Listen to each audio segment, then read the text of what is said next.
This channel does not promote any violent, harmful, or illegal activities. All content provided by this channel is meant for an educational purpose only.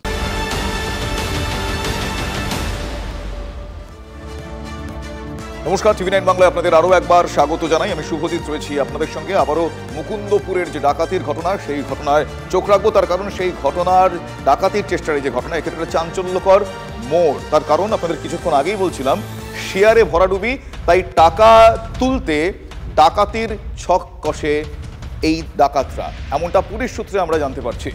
ঘটনায় ত্রিপুরা থেকে আসা বাইপাসের একটি হাসপাতালের কর্মী দীপঙ্কর পালকে police গ্রেফতার করেছে। স্ক্যানারে মহারাষ্ট্রের আরেক বাসিন্দা, যার নাম সাগর।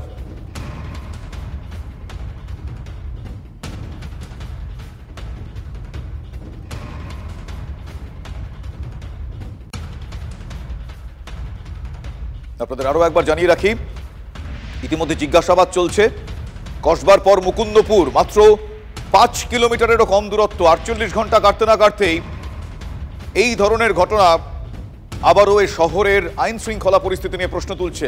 আপনাদের যেটা বলছিলাম, দুজনকে এখনো পর্যন্ত আটক করা হয়েছে।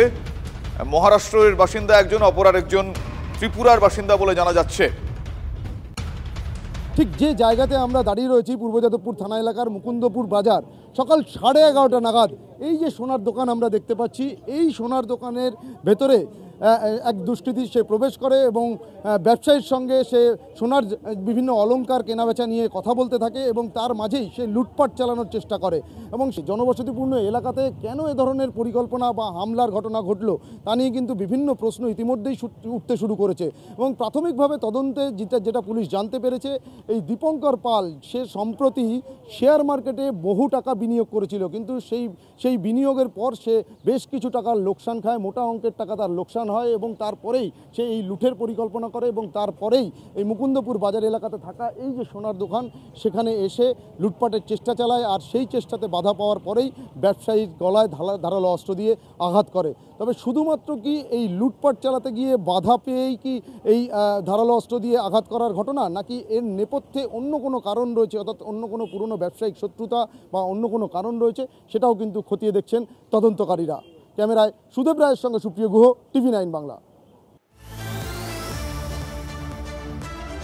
এই ঘটনায় এলাকার মানুষজন তারা কি বলছেন, তারা কি ভাবছেন, আপনাদের শোনাবো। এবং এই ঘটনায় বেশ কিছু প্রশ্নচিহ্ন কিন্তু উঠে গিয়েছে। শুরুতেই যেটা বলছিলাম, আইন শৃঙ্খলা পরিস্থিতি নিয়ে আপনাদের শোনাই, কিছু বক্তব্য আমাদের কাছে রয়েছে। গলা তুলবে, এবার ওই সময় চিৎকার করে সঞ্জয় দা, এবং ও ছুরি চালানো অবস্থায় চিৎকার করে, ধরে রাখে ওকে। ওই মুহূর্তে আমাদের এই কাকিমারা আশেপাশে আছে এবং আমার পাড়া দাদারা সবাই থাকে, সবাই মিলে ঝাঁপিয়েছে, ধরে ফেলে, দুজনকে ধরে ফেলে এবং পরবর্তীতে সঙ্গে সঙ্গে পুলিশ চলে আসে। পুলিশকে ইনফর্ম করা, পুলিশ আসে এবং পুলিশ তাদেরকে নিয়ে যায়। কজনকে? দুজনকে এরা কি পরিচিত, কেউ চেনে না? বাইরে থেকে। এরকম কোনোদিন ঘটেনি, এরকম ঘটে না।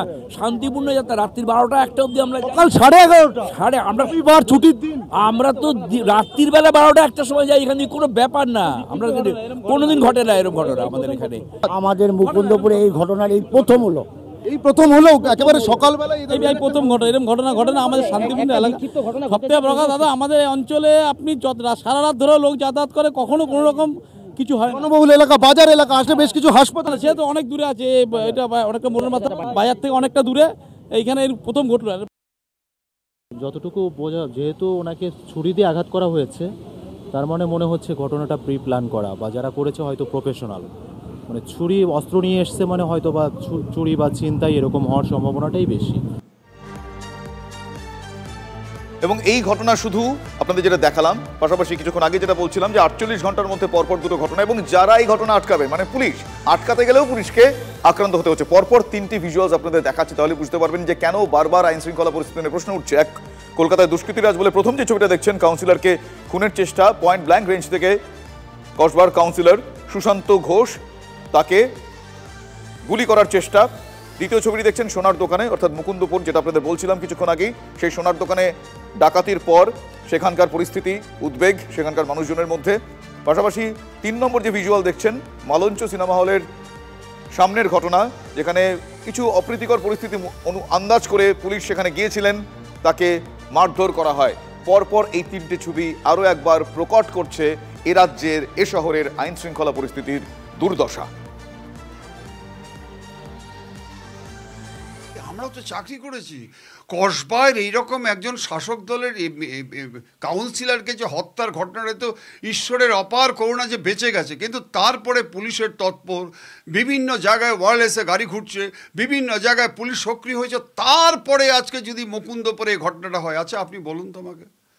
আপনি অন্যান্য ডিস্ট্রিক্টেও দেখুন, কারণটা হচ্ছে কি, যারা এই কাজ করছে, আপনি জানবেন যারা এই কাজ করছে তারা কিন্তু শার্প লুকআউট মেনটেন করে। কেন মেনটেন করে? কারণটা এরা জানে যে আমাদেরকে যদি পুলিশ ধরেও আমাদের কোনো শাস্তি হবে না।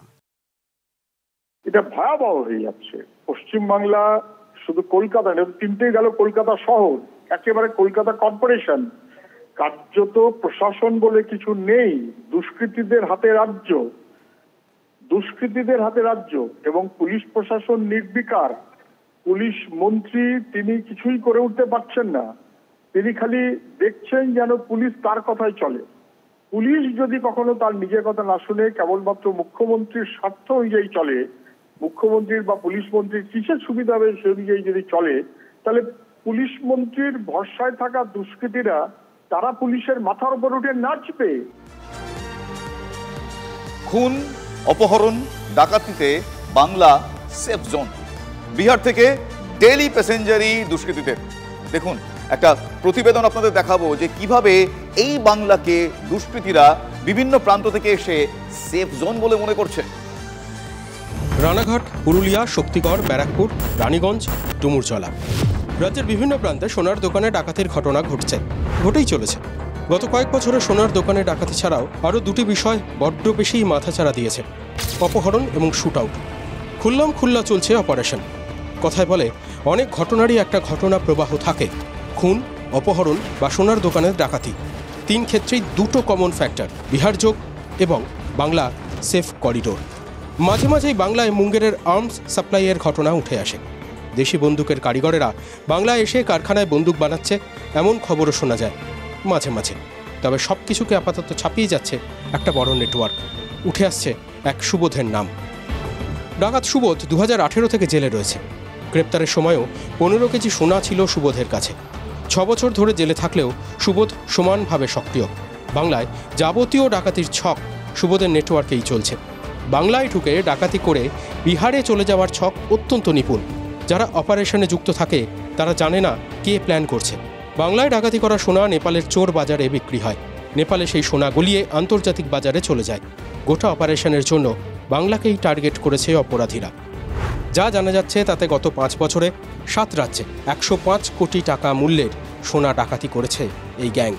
আরও মজার কথা, ডানলপের একটি সোনার দোকানে ডাকাতির ঘটনায় রাজ্যে সিআইডি জেরাও করেছিল সুবোধ সিংকে, কিন্তু কোনো লিঙ্ক পাওয়া যায়নি। প্রশ্নটা এখানেই, খুন, অপহরণ বা ডাকাতি, পড়শি রাজ্যের অপরাধীরা কি বাংলাকে সেফ জোন ভেবে ফেলছে?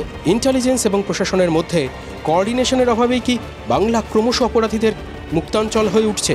প্রশ্ন নিরাপত্তার, উত্তর অবশ্য রাজনীতিরই মিলছে।